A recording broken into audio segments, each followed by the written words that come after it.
So once again, good morning to everyone. Thank you for your patience. We were waiting a little bit for many participants that are still joining, and some others will join shortly, but we'll get started now. My name is Rafa Muruais from ACER. So I wanted to welcome you to the webinar on barriers to price formation and new entrants.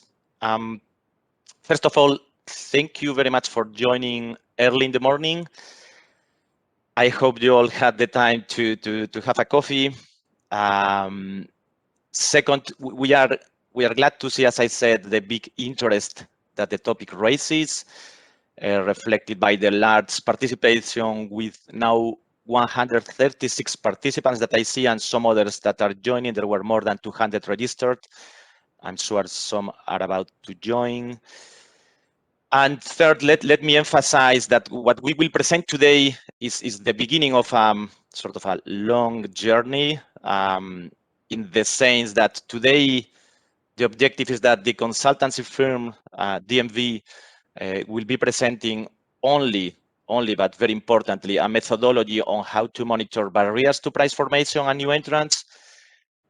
But following that, ACER will progressively incorporate the assessment proposed here in its market monitoring reports over time. And in doing so, we count on you to help improving our methodologies over time. Finally, let just me mention the names of those that will be talking today. So on behalf of ACER, other than myself, we have Cristina Vázquez making a brief introduction on the scope of the study. We have Tomake Ryu, that he will be moderating the Q&A session. And then on behalf of the consultancy firm, which is DMV, we have Bart Stoffer, Jorgen Björndalen, and Malte Nussberger. Having said that, Cristina, I pass the floor to you, and thank you very much. Thank you, Rafa. Good morning, everyone. My name is Cristina Vázquez. I work as a policy officer at the ACER's Electricity Department, and I'm pleased to introduce this webinar. Before the presentation, I would like to start with a reminder of the context of this study. Maybe we could go to the next slide, please. Okay, so the clean energy package, and in particular Article 15 of the recast ACER's regulation, requires ACER to monitor, among other topics, regulatory barriers for new market entrants and smaller actors, and state interventions preventing prices from reflecting actual scarcity across the EU member states. So to meet this legal provision, we aim to measure these barriers with different indicators and show the results in the ACER's annual market monitoring report, in particular in the electricity wholesale volume, as mentioned by Rafa before. In September last year, ACER commissioned this external study aimed at identifying specific barriers, defining indicators to measure them, and designing a methodology to create two composite indicators, one on efficient price formation and another one on easy market entry and participation for new entrants and small actors, to present the results across the EU member states in a synthetic and comparable manner. So DMV has conducted this methodological study with the involvement of NRAs and different stakeholders. And as mentioned by Rafa, they are going to present the main results of this methodology in this webinar. Next slide, please.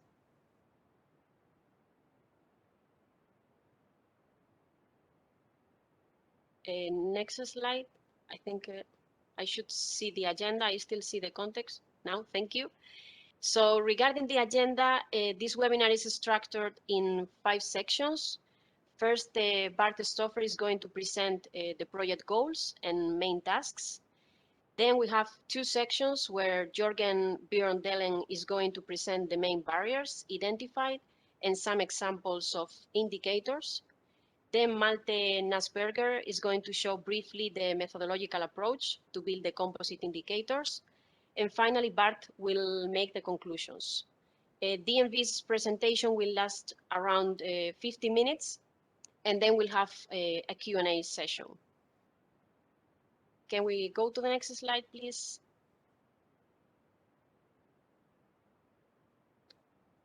So I still see the agenda.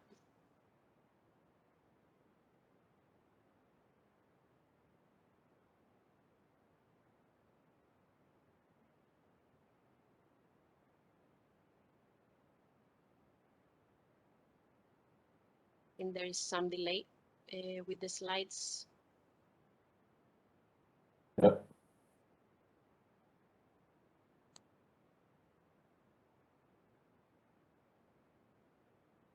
Okay, now the housekeeping rules. So please be kindly reminded that your microphone will be muted throughout the webinar. We invite you to write your questions in the chat box during the presentations. All attendees will view your questions and the eventual replies given in the chat. After the main sections, we'll try to address a few clarification questions if time allows. And as mentioned, after the MV's presentation, we'll have the Q&A session during around 25 minutes, where we will go through all the questions received during the presentation. Last but not least, the slides will be shared with you after the webinar and will be also uploaded on our website. And I would also like to inform you, as also mentioned in the invite, that we are recording this webinar and the recording will also be available on our website.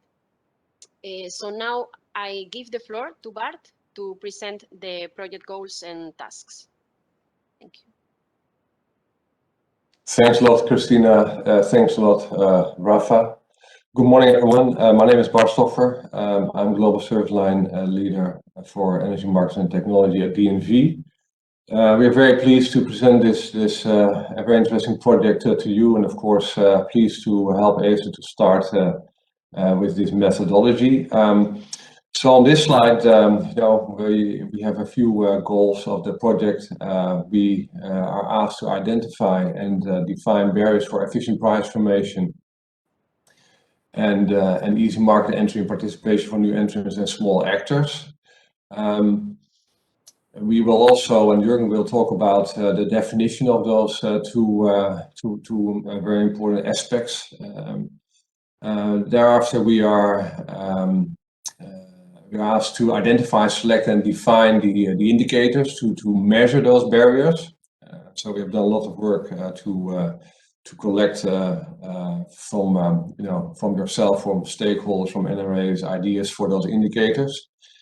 And obviously with that we also have identified data sources and also proposed a data collection process to calculate those indicators. And Malte will talk about the methodology we have developed to calculate these indicators with a composite indicator tool. So this is the project approach in the 4 different tasks: identify barriers and potential indicators, with the aim to come up with a long list of barriers and indicators based on public consultation, based on stakeholder interviews. We have interviewed about 16 stakeholders and we have received about 45 responses to the public consultation. Thereafter, through a process, we have created a short list of barriers, indicators and data needs, which then resulted in the design of the composite indicator calculation tool, which is being handed over to ACER. And with that composite indicator calculation tool, we have conducted a pilot study for 3 member states in order to test the tool, in order to look at the robustness of the outcomes in terms of looking at things like the availability of data and the impact of missing data on outcomes of the composite indicator calculation. So at the bottom you see that we have various interactions with the NRAs through the course of this project. We have started it in September and we're now very happy to present this to you by the end of May. So with that, I'm going to hand it over to Jürgen. He will guide us through the barrier and indicator selection. So Jürgen, please go ahead. Yes, thank you, Bart, and good morning, everyone. Well, we're waiting for the slides. Unfortunately, there is a significant delay. I'll try to not sort of wait for them while talking, so you will probably experience that my words are not fully synchronized with what you see on the screen. At least not in time. However, we'll proceed as this. So the first thing we had to do is to try to understand how should we interpret efficient price formation, and how should we interpret what are new entrants and small actors. So the ambition with these two indicators is to cover the green part of this value chain that you see here. And for the efficient price formation, we are particularly interested in to what extent prices reflect relevant information and constraints, if they are competitive or have the potential for being competitive prices, if they are restricted in some way or biased due to support schemes or in other ways. The relevant concerns for prices not being efficient are such that are sort of generally recognized or defined in EU regulation for the electricity market. Naturally, there is a focus on the wholesale price formation with this one.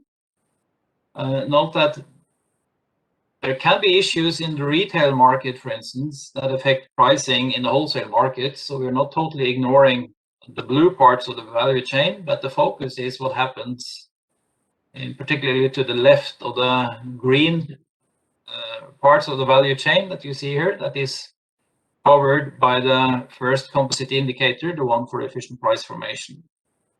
The next one, we focus a little bit more on the actors that aim at serving small and retail customers. We haven't defined any threshold for what is a new entrant or how young should it be to qualify as new, or what size should we consider in terms of small actor. We only note that we sort of focus on the new business models, and we are looking for barriers to those pursuing those business models, and to try to capture the challenges that are particularly important for new entrants and for small actors. Yeah, you may proceed, Doven, for the next slide. So in order to organize ourselves, we defined 3 categories of barriers. Those 3 categories are not really meant as sort of a way to exclude anything. It's rather for us a tool to make sure that we cover all the relevant topics. The purpose is simply to ensure that all aspects are covered. Some barriers might fit equally well under 2 categories, and where we have put it has no significance in terms of the final score of the composite indicator. This is simply a tool to create order for ourselves. So looking into the individual barriers, you see in front of you now an overview of the barriers we have identified and monitoring for efficient price formation. The colored arrows and the numbers you see there, they are indicating the relative weight of each barrier. This is used in the scoring and will be further explained by my colleague Malte afterwards. And it might be unnecessary, but I do it anyway. Just mention that the barriers that are here, they are those that we consider are important. Those considered not so important are of course not here. So let me say a few words about each of these barriers and why we have included them, starting on the top. So if pre-qualification and requirements and product characteristics are sort of too strong, can only be met by some market participants, for instance, will obviously be a potential for reducing the competitive and the innovative pressure in the market. And the consequence, it will impact the efficiency of the price formation. Likewise, if we have explicit price restrictions, limitations on bids and prices, that will potentially trigger prices not to reflect the actual underlying fundamentals, of course, depending on the type of limitation and how it's implemented. I'll show you an example of this, of an indicator for this one afterwards. The third one is related to support schemes. Support schemes may very well be justified, for instance, due to externalities. But still, if they are not efficiently designed, there could be causes for concern. For instance, if support schemes exempts some of those supported from imbalance responsibilities, or support continuing or motivates production despite negative prices, that might be a concern that we would like to capture. As you know, member states may very well introduce capacity mechanisms, and the design of such mechanisms may very well influence the price formation. And what we aim for here is to search for indications of undesirable effects of the capacity mechanisms. As I mentioned on the previous page, there could be issues at the end user side, at the retail side, that is of concern. For instance, if end user prices are regulated too extensively, some of the market signals from the demand side might struggle to come through to the wholesale market.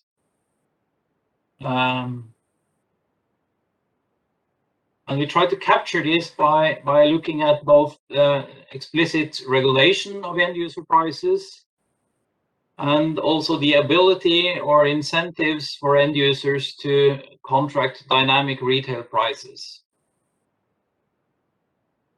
Moving over to the market structure and performance category, the first most important barrier we look at is the competition and liquidity in the wholesale markets.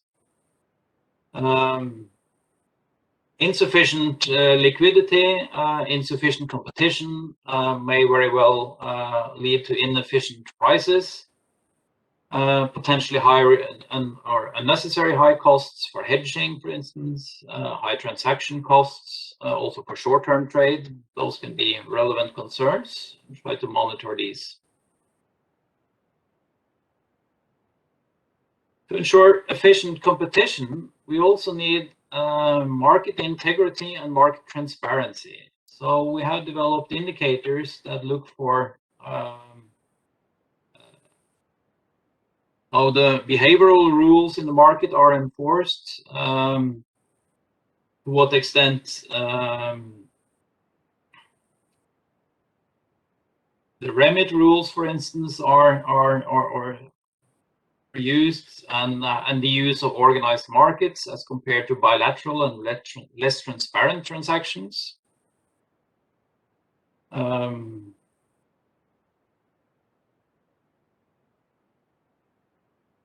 And then moving to the last category related to the network services and operations. The two first are related to the bidding zones and the cross-zonal capacity. So with the first one, we try to measure how successful the countries are in implementing the current legislation and making capacity available to the market. Whereas for the second one, we try to explore to what extent the current configuration of bidding zones leads to or imposes costs in terms of redispatch, counter trade, and loop flows.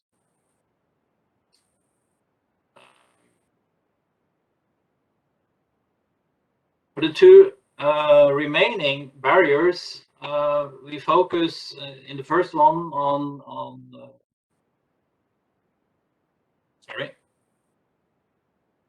transparency and cost reflectivity in the network tariffs and in their design.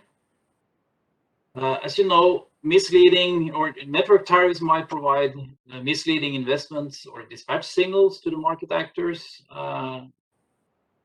For instance, if there are too many non-cost reflective elements embedded in the network tariffs, and if this is not transparent. So if the methodology for determining tariffs, for instance, is very transparent, that's a matter of concern. Finally, we also focus on the information provided by the system operators. I'll say a few words more about this when I talk to the new slide you have in front of you. So when looking at this one, please note that some of the barriers you see here, they are identical or use the identical set of indicators as on the previous page, but then here with a different motivation.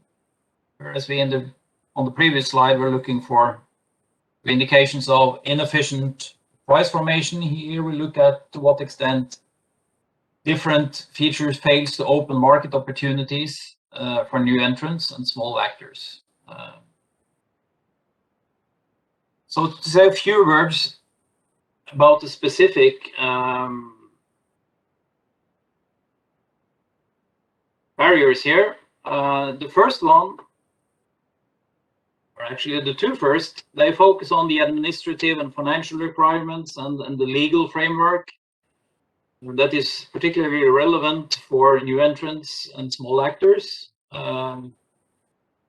There could be barriers here that are more important for the smaller ones than for the larger ones, simply as a matter of or as a result of size, where some requirements might be affordable for the larger ones, but could be huge challenges for the smaller actors.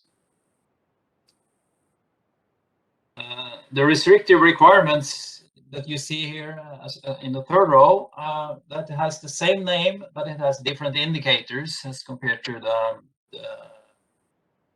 composite indicator for efficient price formation. Here we focus on the balancing markets and the characteristics there, simply because the balancing markets typically offer some opportunities, market opportunities for new entrants. The end user price regulation and the unavailability to contract dynamic retail prices, those are the same indicators as in the previous slide. But here the motivation is, as I said, more related to what extent market opportunities are open for new entrants. Market opportunities is also the scope for the sixth here, focusing on restrictive requirements to participate in capacity mechanisms and interruptibility schemes.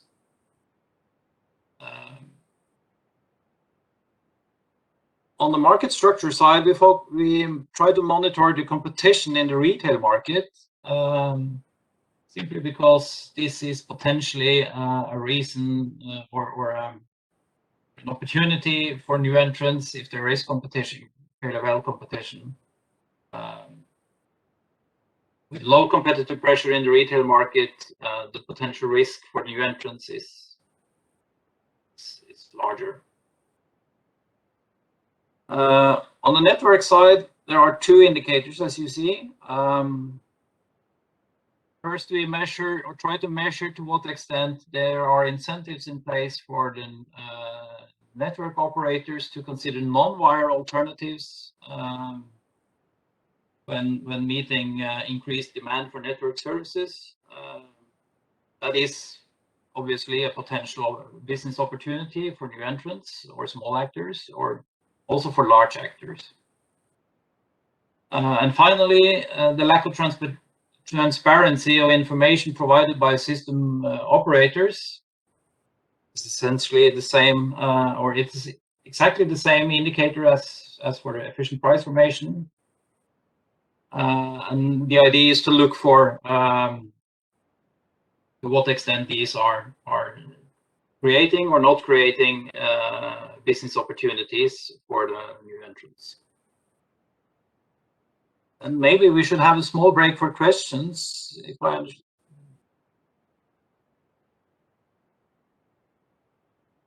Yes, I think we have a few questions in the chat. So I think the first one could be for you, Jorgen. Could you please elaborate on how capacity mechanisms in generation become a barrier for efficient price formation in the retail market? Yes, I can try to do so. Just have to look at them.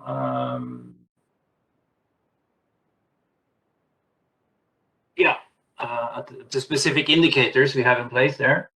So what we try to do with these indicators is to see to what extent new entrants can participate in capacity mechanisms. For instance, in terms of aggregation of services from end users, or if there are sort of other limiting factors for their ability to participate in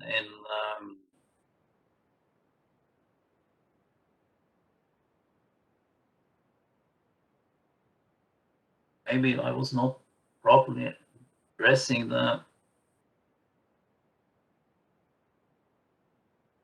question. When I read the question once more, I think perhaps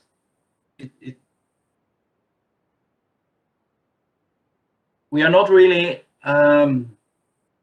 monitoring the efficient price formation in the retail market. As such, we are monitoring the price formation in the wholesale market.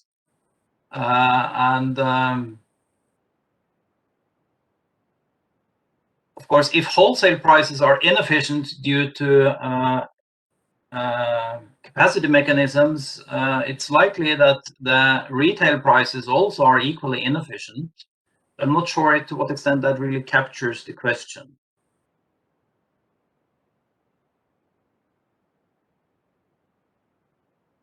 Maybe Jorgen, this is Rafa. Yes. If I may, is it okay if I maybe Yes, add please. a couple of views? I mean, from the discussions, of course, with you and in the process of elaborating this list of barriers and also gathering information from stakeholders, I think that the intention of this barrier with regard to capacity mechanisms, but it also applies in a way to any type of market intervention, if we can put it this way, or support schemes, is, well, to capture the risk that may emerge from the application of those schemes. Of course, one could always argue that if capacity mechanisms, just because we have the focus here, are perfectly designed, then the risk is lower.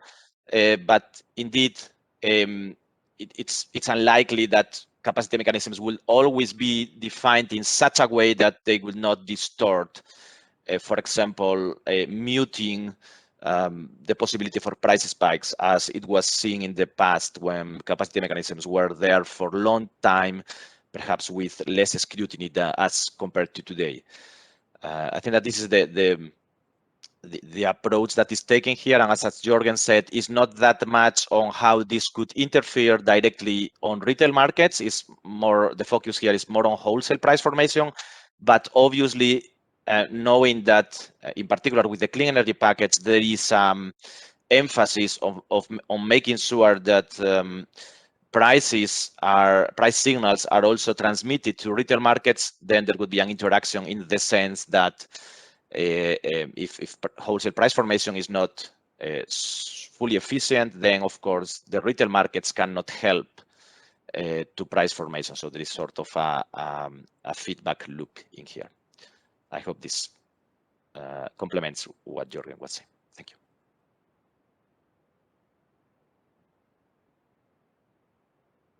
Thank you, Rafa.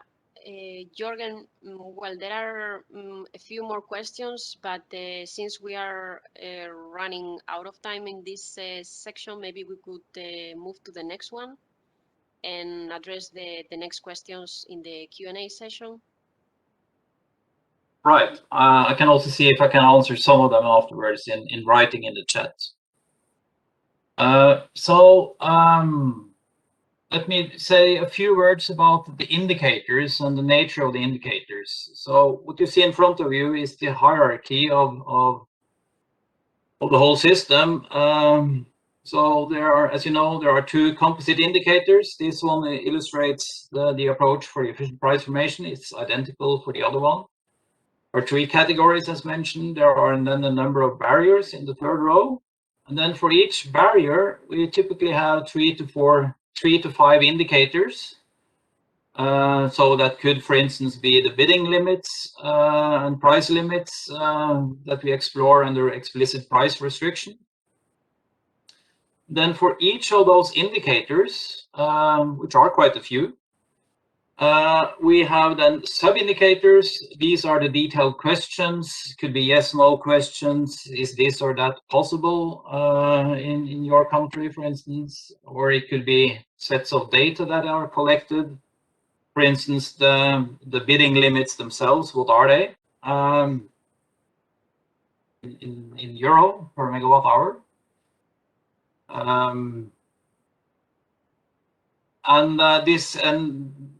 Move to the next slide, please. This results in a quite large set of data in total. So here you see in front of you, or you just saw, the detailed questionnaire that is sent to the NRAs to collect information about the price restrictions and the bidding and price limits.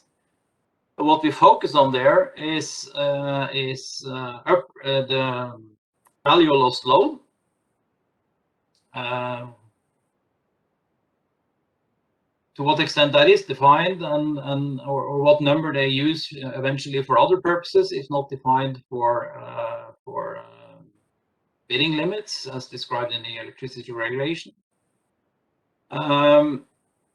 We focus on the upper and lower bidding and clearing price limits for all market timeframes. Then for the upper limits, we calculate the ratio between the limit and the vol.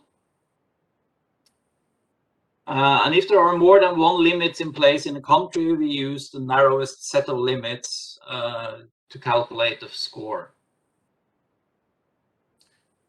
And in the second example highlights briefly a different set of indicators or a set of questions. There are lots of yes/no questions there to explore the adequacy of the legal framework and the definition of roles and responsibilities. So we typically focus on to what extent the active customers, the aggregator, the independent aggregator, and citizen energy communities are defined in the national regulatory framework. And then in total, there are, if I recall correctly, there are 15 yes/no questions exploring whether these various actors are entitled to participate in different markets, if they are protected from double charges, if they are able to share energy, if they have a responsibility for imbalances, etc.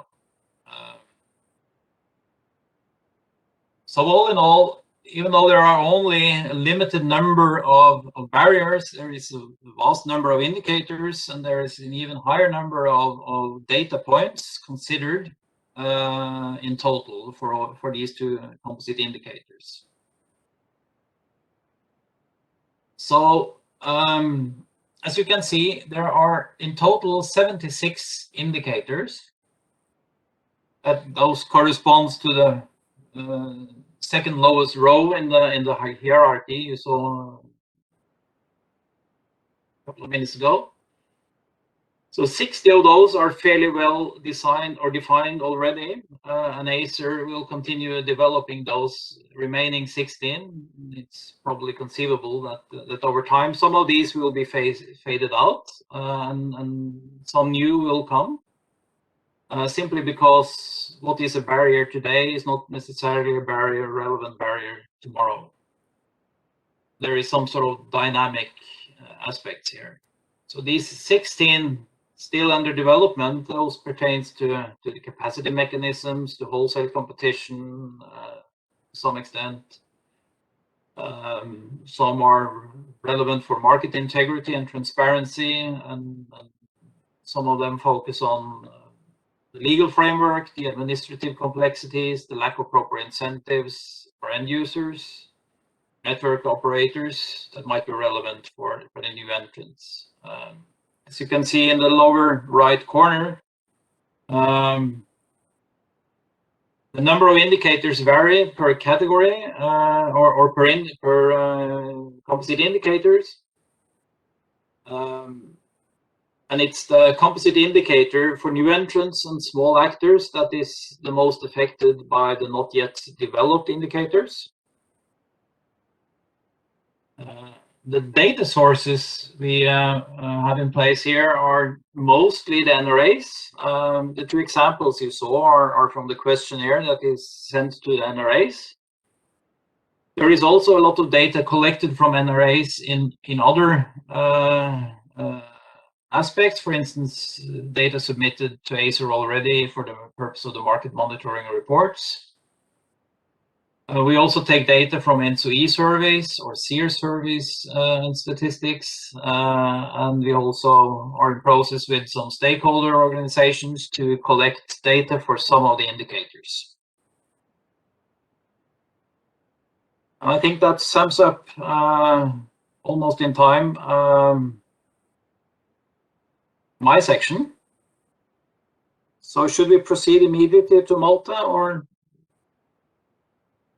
Yes, I would propose to do so, and then afterwards I try to stay in time so that we have then afterwards sufficient time for questions and answers. So in the next part, I will explain the methodological approach to building these composite indicators. There have already been a couple of questions, for instance, with regard to the weighing system, and I will attend to that in a bit. So essentially, to draw on the explanations by Jürgen, the number of barriers and indicators and so on, the idea is, on the one hand, to come up with a composite indicator that gives one number, one indication to how well is the country doing in terms of the efficient market, efficient price formation on the one hand, and the new entrants and easy market entry on the other hand. And in order to come up with this composite indicator, we have to derive several steps, or we have to use several steps, because of course there are different possibilities of how it may come about that we have this number. And so essentially, as Jürgen already told you, we identified three categories to segment different relevant parts of what may be relevant, and then these parts are again segmented into the barriers, and these barriers are more or less the most important part of the entire methodology, because here we see, okay, these are still impediments to the calculation or to the efficient price or the performance of the markets. And because the barriers in themselves, they do not necessarily have any data or any indicator that is readily available, so we have to proxy scores for these barriers, and we do so by indicators, and this is the great number that we have. And for the indicators, sometimes raw data is already available. So for instance, when we look into churn ratios, that is a really readily available indicator. But other aspects, there's no, or there has not been readily available raw data. So therefore we identify these sub-indicators or questions as Jürgen noted. And so there we have a set of levels of granularity that are then composed in aggregate to identify one specific number on the performance. And so, of course, this methodology is a bit subject to, of course, how do you aggregate and how do you weigh the different indicators in the different steps. So essentially, from the indicator to the composite, like from the single indicator to the composite indicator, we have one general approach. So on the one hand, we weigh, and on the other hand, we aggregate. We identify two different methods or possible methods of aggregation, being the weighted arithmetic mean or the weighted geometric mean. Here, it's important to note that the geometric mean was only seldomly used, because by using this methodology, we would especially allow for some kind of veto, for some kind of barrier or indicator that would kind of have a special result if the score is 0. So on the other hand, and therefore for the aggregation method, we typically use the arithmetic mean, which more or less allows for compensation if one score is high in the one country and another score is low in the same country, then these two aspects can compensate each other.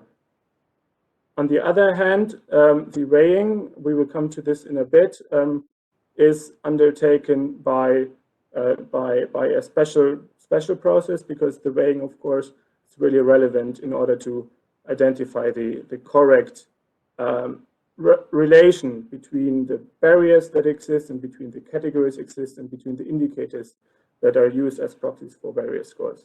Then one last aspect maybe here also that is really relevant when it comes to the step from getting the indicator scores from the raw data that we obtained. Here, there's no uniform way of deriving these indicator scores, because the raw data and the indicator scores in themselves, they vary a lot. So therefore, the scoring system from the raw data to the indicator scores is always dependent on the very definition of the indicator itself.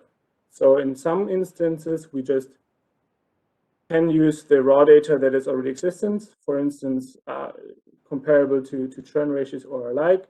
In other cases, we have different questions, and then we have to normalize these questions. We have to see if not applicable aspects in general questions are treated differently to, for instance, questions that are just not answered.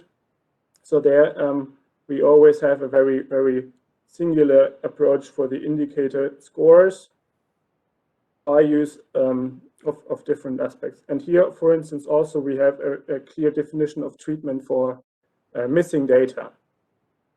So, and then we may move to the next slide. Thank you.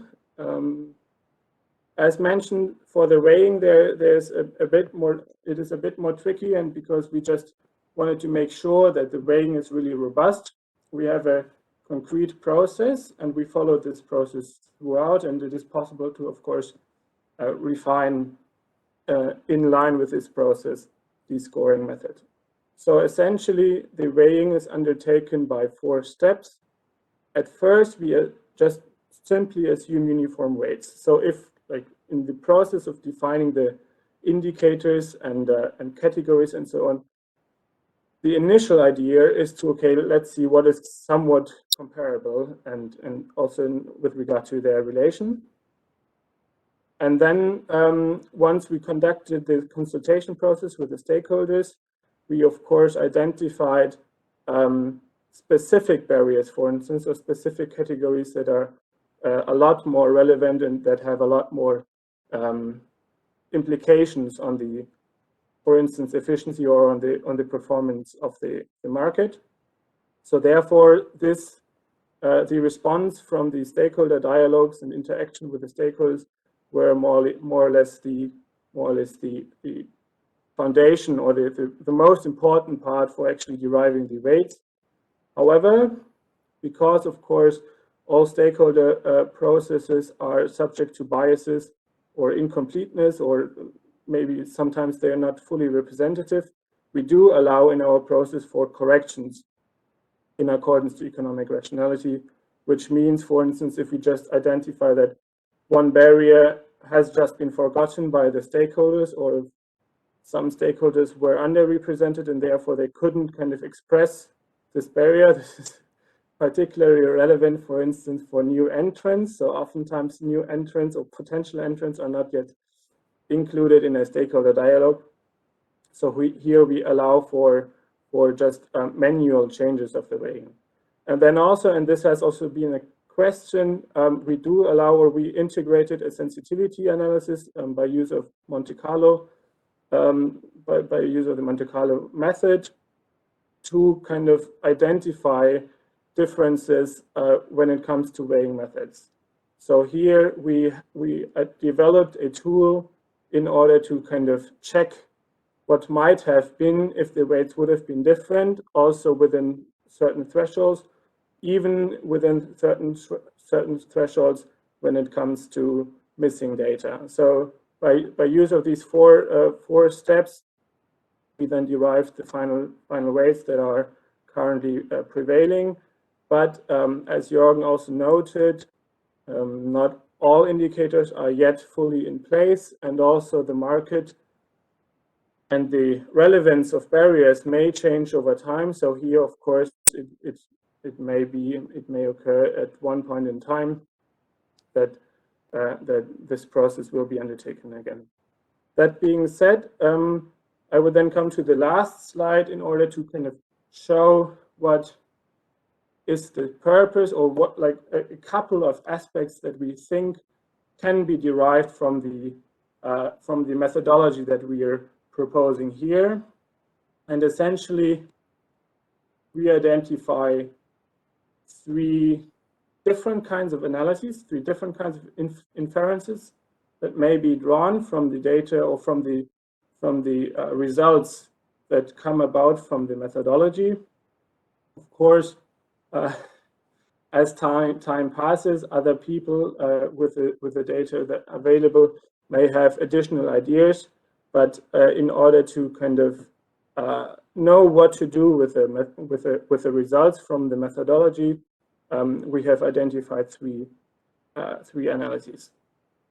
On the one hand, because of these aggregation methods and this weighing and the final results from the composite indicator, it is possible to analyze your country or one country standalone. So with very limited considerations of other countries, you can kind of see, okay, this is a barrier that is really prevalent in country A, whereas another barrier is not prevalent at all, or we see that, or it can be explained why, for instance, a very good number or very bad number, or rather, like, let's not say bad, but potential for improvement, or like we can see where's still potential for improvement, just from a standalone country analysis point of view.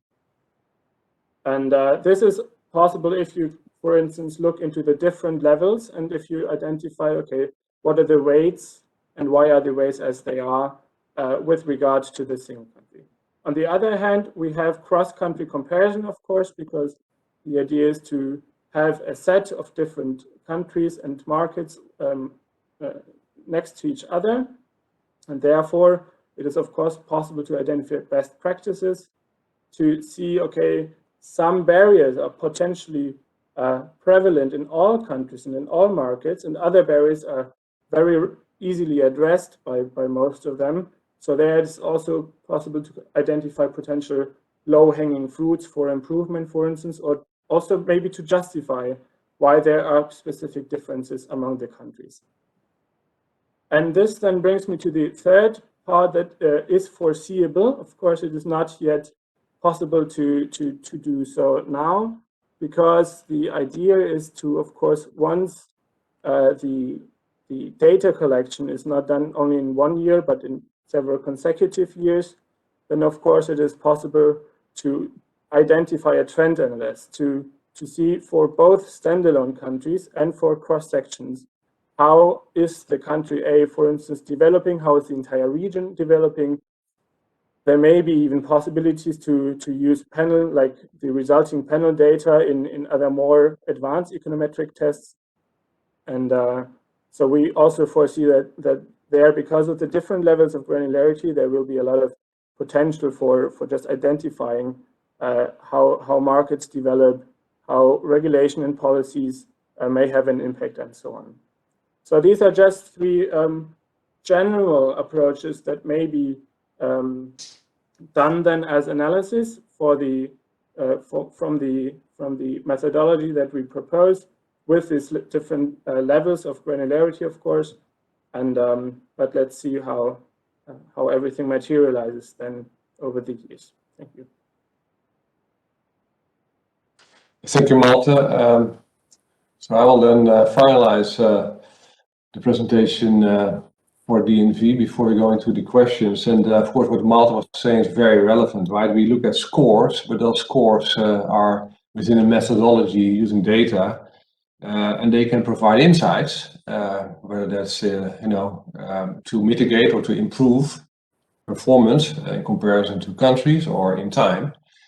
And as a matter of fact, in the interviews we have held, we also have heard that indeed the insights, is probably the key here, and not necessarily the scores. Of course, the questions we are seeing is a very sensitive topic, but it's important to look at the methodology and how it can improve the performance of markets over time. So in terms of insights on three aspects: methodology, data, and composite indicator determination. So we do see that the identified barriers indicators provide a very comprehensive basis for determination of the composite indicators. Malte also stressed the point of sensitivity analysis, which now we have included and looked at in terms of the impact of missing data and so forth on outcomes. These barriers indicators have been based on external input from yourselves, stakeholders, the consultation and interactions, of course also using available information. Quite a number of barriers and indicators, where a few are to be assessed in the future. And very importantly, they can be tailored as the market develops. As Jürgen was saying, some might become irrelevant over time, some barriers, and others might become relevant. So that means that the methodology, as we see it, is very flexible to accommodate those changes. On data, data availability for respective indicators, as we have seen, and also for the 3 member states we have conducted a pilot study for, actually is reasonably good. So that was very reassuring. The questionnaire we developed works well for those pilot member states and really delivers us non-ambiguous input for the composite indicator calculation tool.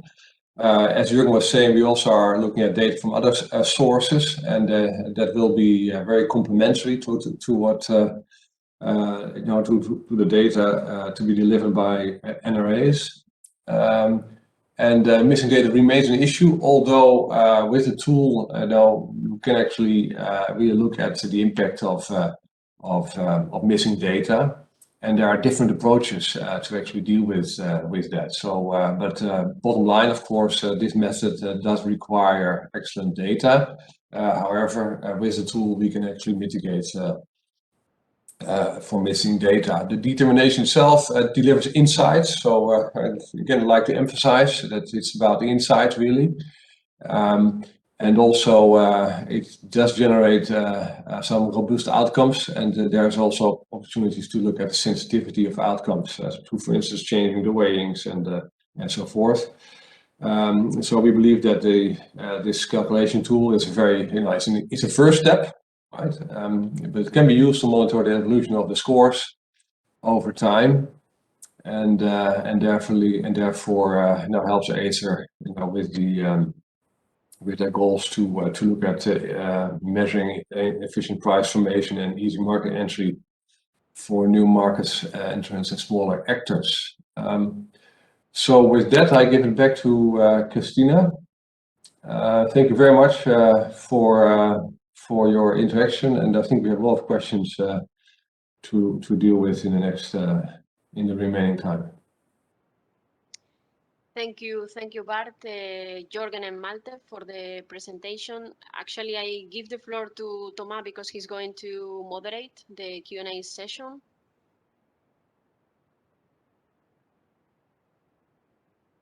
Thank you, Christina. Good morning, everyone. Yes, so we had quite a few questions coming at once, so I tried to sort them out. Maybe we could start with the questions that remained and unanswered or partly answered from Jorgen's first intervention. So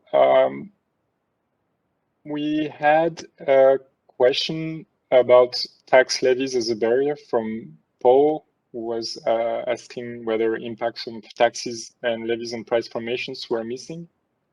So maybe Jorgen, if you want to provide a compliment. Yes, I think the answer is no, at least not fully missing. Corporate taxes are currently not monitored. For instance, how power producers are taxed, if to the extent they are exposed to special taxes, for instance. Levies, on the other hand, on energy consumptions are analyzed under network tariffs and the cost reflectivity of network tariffs and how levies are collected, typically in combination with network charges or charges to cover network costs. So it's there to some extent. Okay.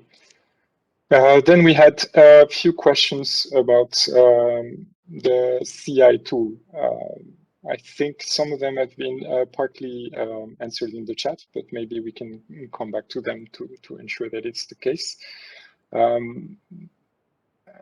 I think there were questions about how the weights have been chosen in the barrier, the weight factors have been chosen for the barriers, and I think this was addressed by Malte in his presentation. There was a specific question about the weight of regulated prices and regulated barriers. So there again, would you like to provide a quick highlight on that? Yeah, I can do that. So the extent of price regulation has, in total, a quite high weight in the composite indicator for new entrants and small actors. There we have 3 barriers addressing the topic from sort of different angles. And in total, the weight is 18%. So it matters quite a lot for this composite indicator. For the composite indicator for wholesale prices, it's only one barrier. They're addressing end user price regulation. There is also barriers or indicators addressing regulation or restrictions on the wholesale prices itself. But there the total weight is a little bit lower than in the composite indicators for new entrants. I think that answers the question. Thank you. Then we had a question from Pavel about the D-charge. What's your opinion on the application of tariff for generators, so-called D-charge? Also, Jorgen, you nicely indicated that we do not collect information about the size of the D-charge. Rafa, I wonder if you want to complement that answer. Can you repeat the question once again precisely? Not the volume. What is your opinion on the application of tariffs for generators, so-called D-charge? Do you think that the application of these tariffs can be detrimental to individual producers in the single market?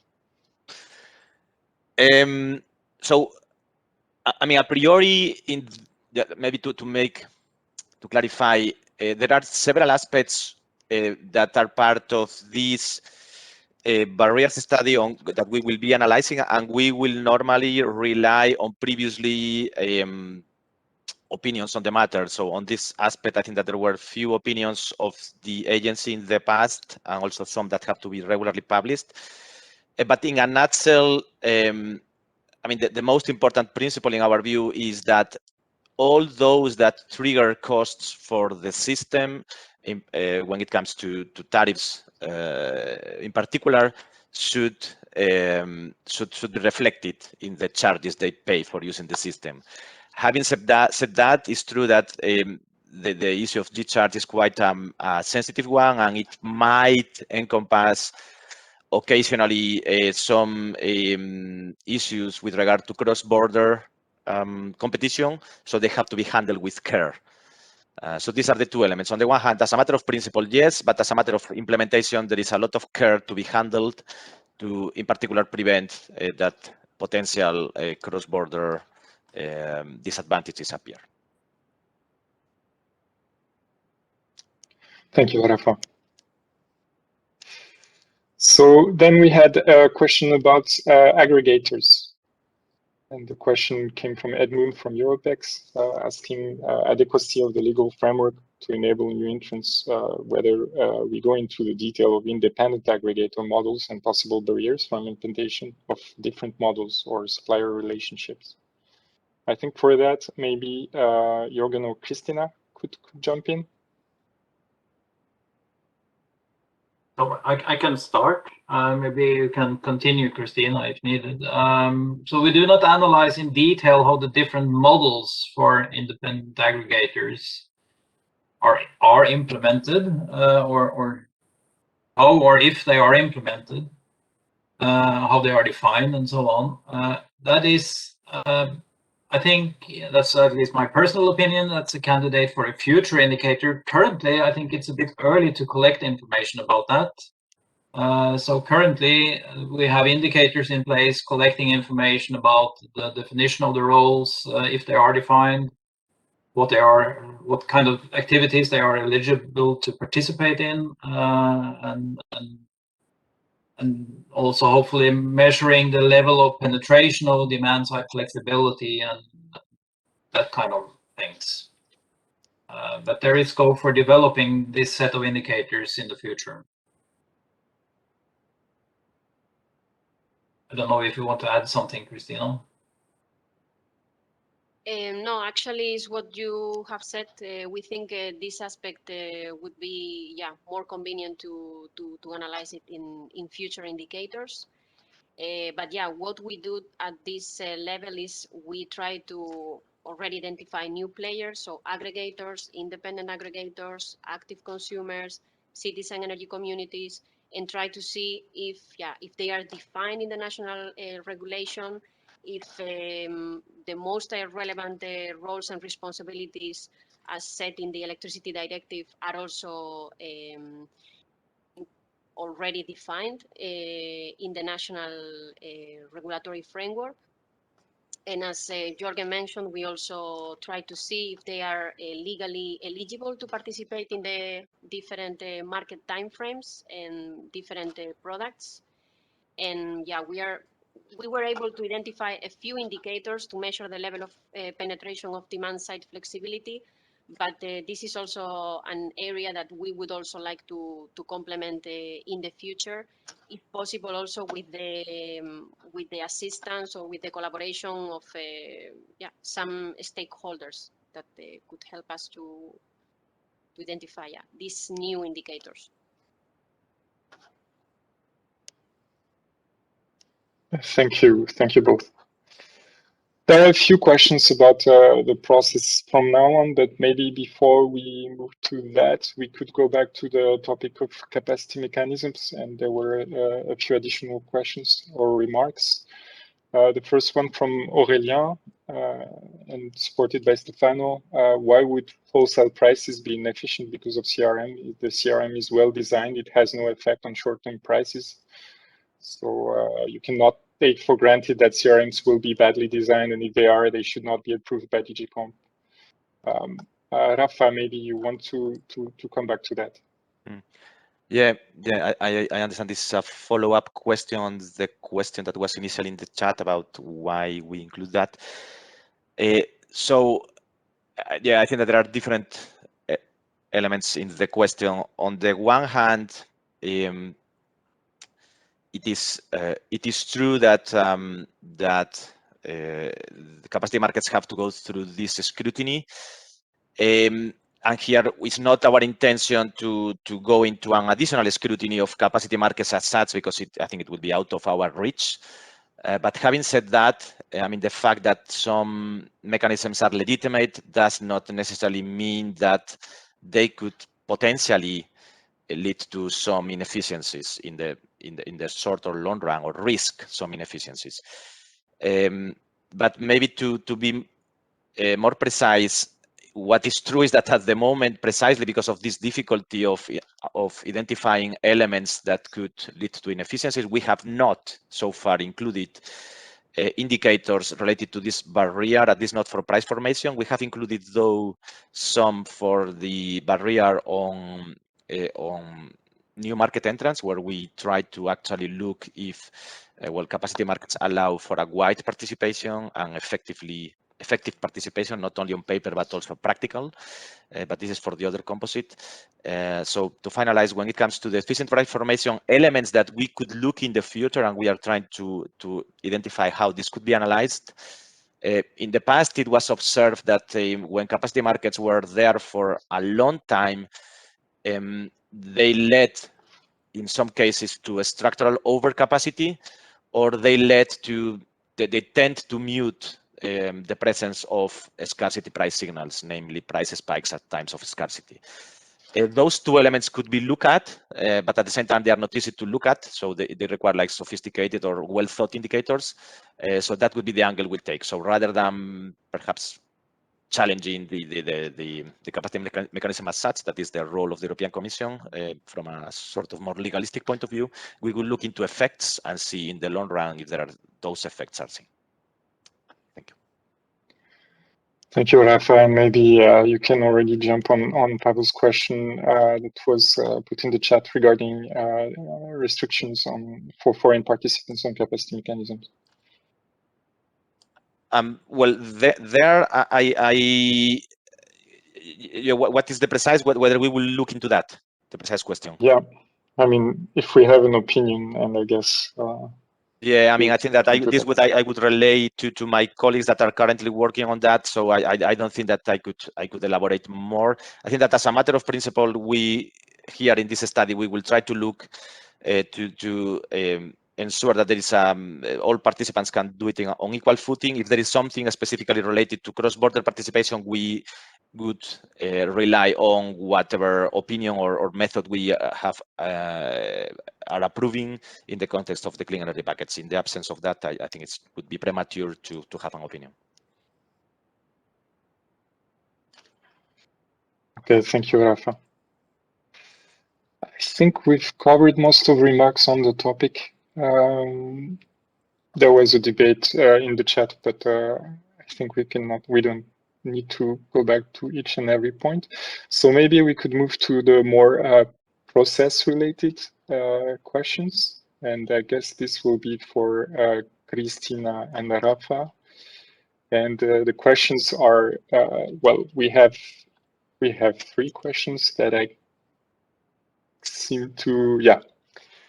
We had a series of questions about the next step. Mathilde, Olena, and Mohamed were asking what are the next step to expect from ACER? Can we see an assessment using this methodology? Well, I mean, when can we see an assessment using this methodology, or do we intend to include some elements of it in our next edition of the market monitoring report? Maybe Cristina? Yeah, go ahead. Yeah, sure, absolutely. You can complement then if you wish. Okay, when the idea is that well, around 20% of the indicators depend on data collected from the NRAs. We have already sent this questionnaire to start the data collection during this month in June. So actually, we are not sure yet about the level of data completeness to measure all the indicators and all the barriers already identified. I think we will have better visibility during the summer.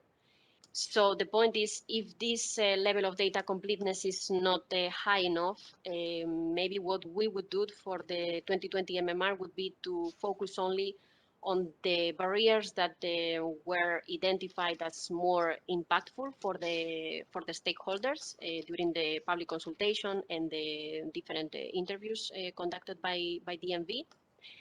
And then, of course, in the next, in the upcoming MMRs, the idea would be to produce this composite indicator, and also to try to identify additional barriers and additional indicators to try to complement the methodology that we have at this stage. But of course, there are some indicators that we would like to keep measuring over the years to be able to have a comparability over the years. But of course, if new barriers emerge, we would like to be able to identify them and to include potential indicators to measure them also in the composite indicators. So I think maybe Rafa, you would like to complement? No, I think it's okay for now. Thank you. Okay, thank you, Christina. I think we also had a couple of questions that probably come from the same place regarding the future use of the composite indicator. And there I would group the question from Adrian, who was asking how will the CI will be used by ACER, Commission or other? Will the CI be defined both at member state and EU level? And then we also had a question of Marcel saying, were alternatives to country assessments investigated, as some regions have a high degree of integration and the country chose has high risk of shaming. Maybe Rafa, you would like to take that? Yeah, sure. So I think that all those questions can be answered jointly. So the idea, at least from our perspective, is well to use the composite indicator as a benchmarking tool on the one hand, but we don't believe that I mean, the indicator as it comprise the indicators that it comprise, as you see here, such a large list of aspects, it would be difficult to grasp what are the issues by only looking at the overall performance. It's still relevant and nice to look at the overall performance because it gives an idea on countries which may be under more difficulties to, well, either implement or to move in certain directions, in particular in light of the clean energy package. But what matters to us is more the analysis underlying those indicators. So if you like, the composite indicator could be a nice trigger to go deeper into some details and some elements, and there to look into what are the points that are working better in each country and those elements that may be weaknesses, and maybe not working as good as in other countries. I think that this is the angle we could take. Of course, where we see scope for providing or making recommendations based on those or the performance, we will do it. The recommendations, as usual in our report, can range from referring to speeding up or strengthening the implementation when it refers to provisions that are already in regulation, and why not in the future, to point to areas of the regulation which can also be improved. Of course, possibly this is not now the most urgent aspect, because we are actually in the process of implementing a lot of new regulation from network codes to also provisions of the clean energy package. So the focus is likely to be more on which elements are being implemented in an effective and good manner, because of course there are always different ways of implementing and on the effects that it produces. But to finalize, I think that the details are to us more important than the composite indicator, that we see it more as a good tool to display results. But yeah, one needs to take time and deep into the individual elements.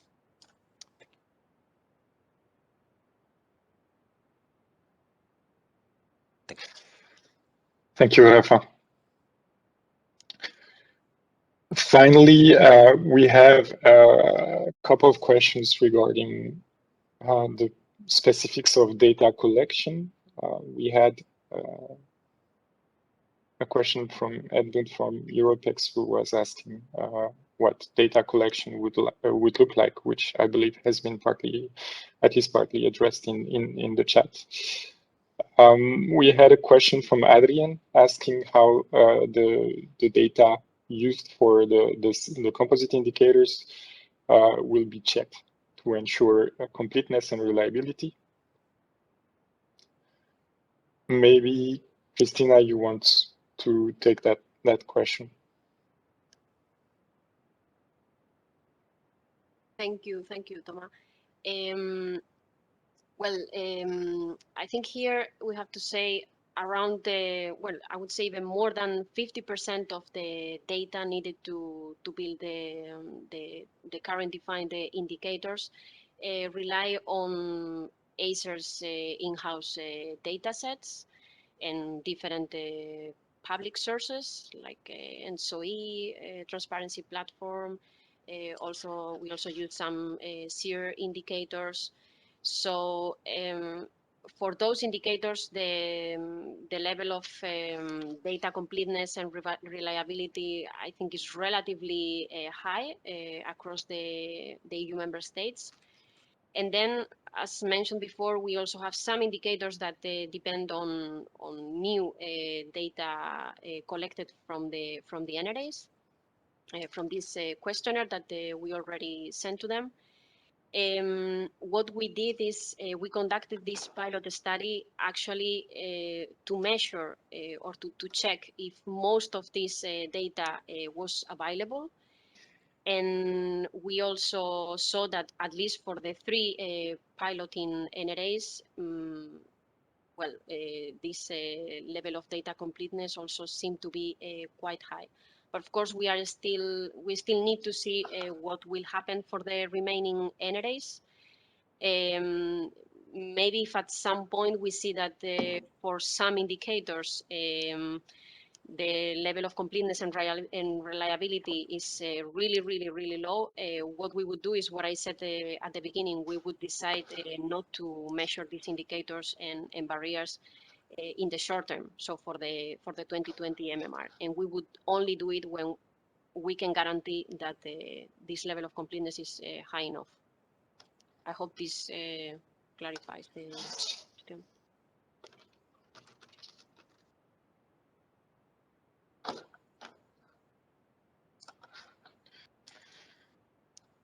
Okay, and I think we addressed most of the questions. I also think that you touched upon maybe, or you will want to complement the concerns expressed or the question raised by Martin regarding the few countries that were used in the pilot study. So maybe we can take this last question about, as you know, the study that was ongoing. So Pamela just raised the question on the parallel between our study and the European barrier in retail energy markets. Rafa, would you just want to reply briefly? Yeah, I mean, from our understanding, such a study focuses on retail markets, while here the perspective we take is mostly a wholesale price formation, though it is true that we also look in possible interactions with retail markets. So I think that this is possibly one of the main differences. Of course, I would not be able now to answer into all details and methodological aspects, but from the top of my mind, this can be the main difference that I see. Of course, in general, I guess that is also the background of the question. Wherever we see synergies or the opportunity to make use of already existing studies or information, we'll try not to overlap and try to come up with aspects that are sort of new, or at least collected or expressed or monitored in a different manner. So yeah, we are also keeping an eye on other studies, and I think that is useful to have your that you flag that. Thank you. Okay, thank you, Rafa. Thank you also for your addition to the topic of capacity mechanisms in the chat and the link you shared. So Lorenzo, I think repeats his question. I'm not sure, but I thought it was already answered that at least no, sorry, we answered that this study didn't compare countries to the EU target model per se.